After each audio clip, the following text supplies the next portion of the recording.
A Day's Wait by Ernest Hemingway. He came into the room to shut the windows while we were still in bed, and I saw he looked ill. He was shivering, his face was white, and he walked slowly as though it ached to move. "What's the matter, Schatz?" "I got a headache." "You better go back to bed." "I'm all right." "You go to bed.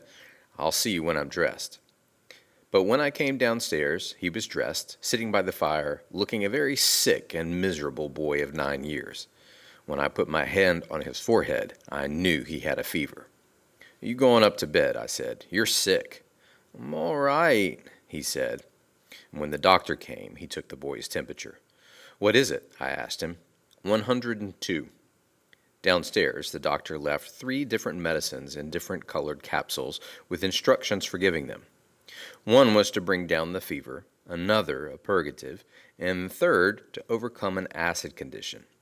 The germs of influenza can only exist in an acid condition, he explained. He seemed to know all about influenza and said there was nothing to worry about if the fever did not go above 104 degrees. This was a light epidemic of flu, and there was no danger if you avoided pneumonia. Back in the room, I wrote the boy's temperature down and made a note of the time to give the various capsules. "Do you want me to read to you?" "All right, if you want to," said the boy. His face was very white, and there were dark areas under his eyes. He lay still in the bed and seemed very detached from what was going on. I read aloud from Howard Pyle's Book of Pirates, but I could see he was not following what I was reading. "How do you feel, Schatz?" I asked him. "Just the same so far," he said. I sat at the foot of the bed and read to myself while I waited for it to be time to give another capsule. It would have been natural for him to go to sleep, but when I looked up, he was looking at the foot of the bed, looking very strangely.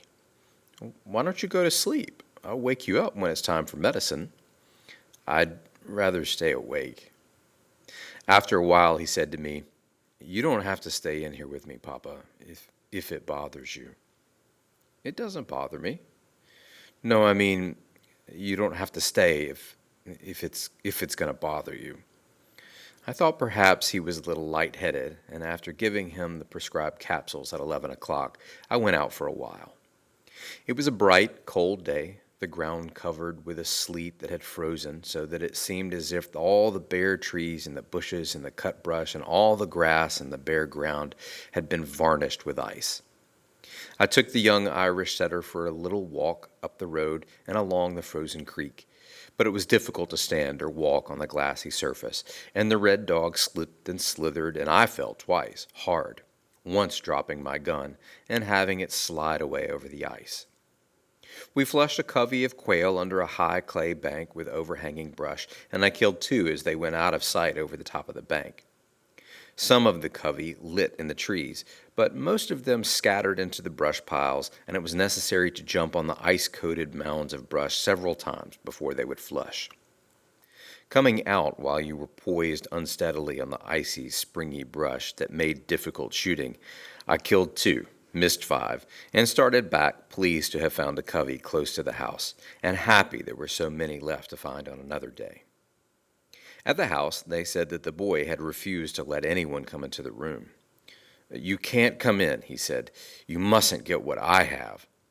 I went up to him, and I found him in exactly the position that I had left him in, white-faced, but with the tops of his cheeks flushed with fever, staring still, as he had stared at the foot of the bed. I took his temperature. "What is it?" "Something like 100, I said. It was 102 4/10. "It was 102, he said. "Who said so?" "The doctor." "Your temperature's all right," I said. "It's nothing to worry about." "I don't worry," he said, "but I can't keep from thinking." "Well, don't think," I said. "Just take it easy." "I'm taking it easy," he said, and looked straight ahead. He was evidently holding tight onto himself about something. "Take this with water." "Do you think it'll do any good?" "Of course it will." I sat down and opened the pirate book and commenced to read, but I could see he was not following, so I stopped. "About what time do you think I'm going to die?" he asked. "What?" About how long will it be before I die? You aren't gonna die. What's the matter with you? Oh, yes, I am. I heard him say 102. People don't die with a fever of 102. That's a silly way to talk. I know they do. At school in France, the boys told me you can't live with 44 degrees. I've got 102. He had been waiting to die all day, ever since 9 o'clock in the morning. Oh, you poor Shats, I said. Poor old Shats. It's like miles and kilometers. You aren't going to die. That's a different thermometer. On that thermometer, 37 is normal. On this kind, it's 98. Are you sure? Absolutely, I said. It's like miles and kilometers. You know, like how many kilometers we make when we do 70 miles in the car? Oh, he said. But his gaze at the foot of the bed relaxed slowly. The hold over himself relaxed too, finally. And the next day it was very slack, and he cried very easily at things that were of no importance.